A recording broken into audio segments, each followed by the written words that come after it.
31번으로 갈게요.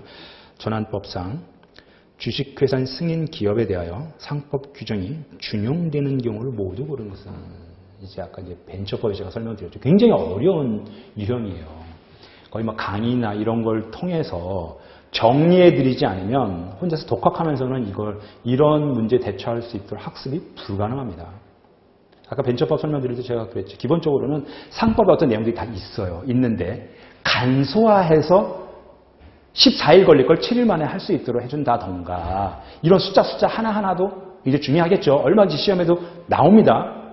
자, 기본적으로는 상법에 있는 내용 간소화된 건데 그럼에도 불구하고 몇몇 규정들은 상법 내용을 그대로 준용해요. 간소화 규정이 아니라. 그걸 찾아내라는 이야기입니다. 한번 보실까요? 이런 게 있어요. 상법에 관해서 간소화 규정이 아닌 거, 상법 내용 그대로 따라가는 게 뭐냐면 주총 특별 결의를 통해서 주식 교환을 할 수 있어요. 승인을 받으면. 그러면 상법에는 발행 주식 수의 출석한 3분의 2 찬성, 참석하지 않은 발행 주식 총수의까지 고려를 하면 3분의 1 이상 찬성을 해야지만 그게 주총 특별 결의 요건을 충족시키는 건데 이거는 벤처법이든 전환법이든 상법이랑 내용이 똑같아요. 2분의 1만 찬성해야 된다. 이제 그런 간섭 규정이 아닙니다. 두 번째. 주식 교환 무효 의소.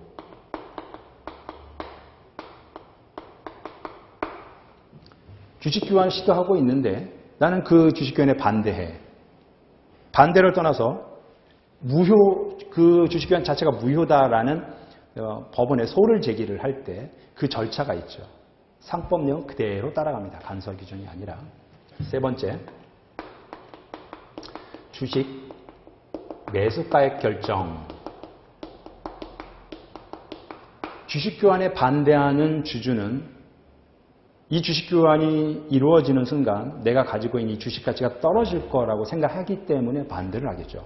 그럼 이분들은 이 주식 가치가 떨어지기 전에 회사에 내 주식을 사달라고 하는 주식 매수 청구권이 있죠. 그 스케줄에 대해서 그 절차에 대해서는 또 따로 있고 얼마든지 그 주제만 가지고도 시험에 나올 수도 있지만 그랬을 때 그러면 가격을 얼마로 책정할 것이냐.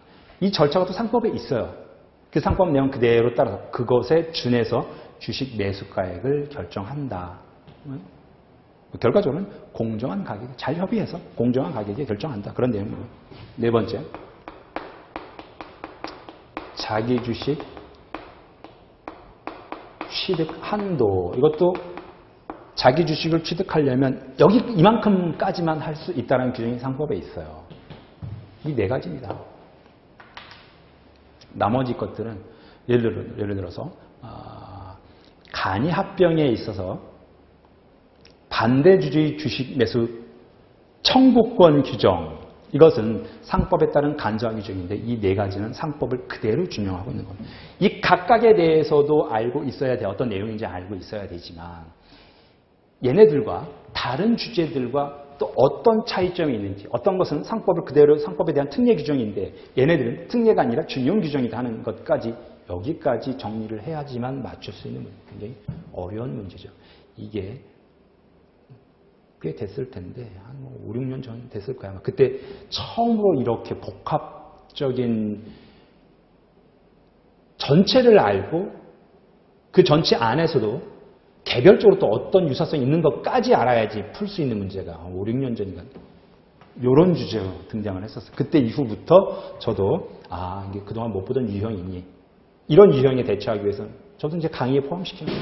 강의에 포함시켜서 항상 이 주제 할 때는 제가 개별적인 것도 쭉 설명드리지만 각각에 대해서 이런 차이들이 또 있더라 하는 것까지 설명드리고 있습니다. 이거는 자 그러면 이제 뭐 문제를 봐보시죠.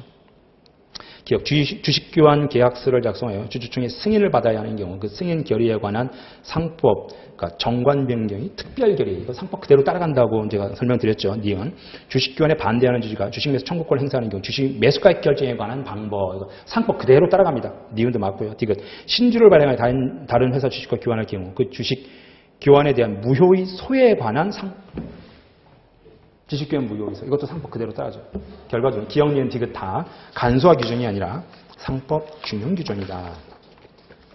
32번으로 갈게요. 전환법상 중기부 장관이 사업전환계획 승인 취소 사유에 해당하지 않는 것은 거짓이나 그 밖의 부정한 방법으로 사업전환계획 승인을 받은 경우 이건 뭐 반드시 취소시켜야 되는 사유죠.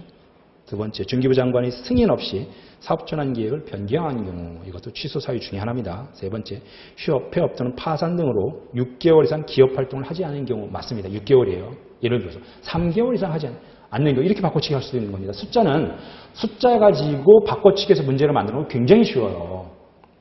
그러니까 항상 숫자에 민감하시는 게 좋을 것 같고 네 번째, 승인기업이 사업전환계획의 승인을 받은 날부터 6개월에 얘도 6개월이 맞습니다. 예를 들어서 또 뭐 1개월 이내, 3개월 이내 정당한 이유 없이 사업전환계획을 추진하지 않은 경우 이건 해당이 되지 않는 겁니다. 또 어떤 포인트는 숫자가 될 수 있겠죠. 그러면 5번이 취소 사유가 아닐 텐데 승인기업이 간이 합병에 관한 이사의 결의에 반대하는 주주가 서면으로 합병에 반대하는 의사를 통칭 뭐 이건 전혀 생뚱맞은 보기입니다.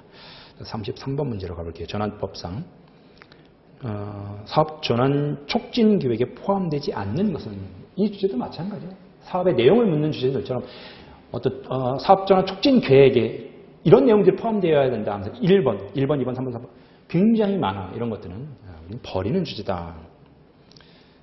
자, 그나마 이제 찍어보고 아니면 그 전에 뭐 눈에 들어오는 좀 생뚱맞은 게 보이면 기술평가 및 5번 지문 같은 기술평가 및 기술금융지원에 관한 사항, 기술법에서 등장할 법한 주제죠. 이런 게 이제 눈에 들어오면 찍어보는 거죠. 그래서 맞으면 다행이고 안 맞아도 어쩔 수 없는 겁니다. 쿨하게 버리세요.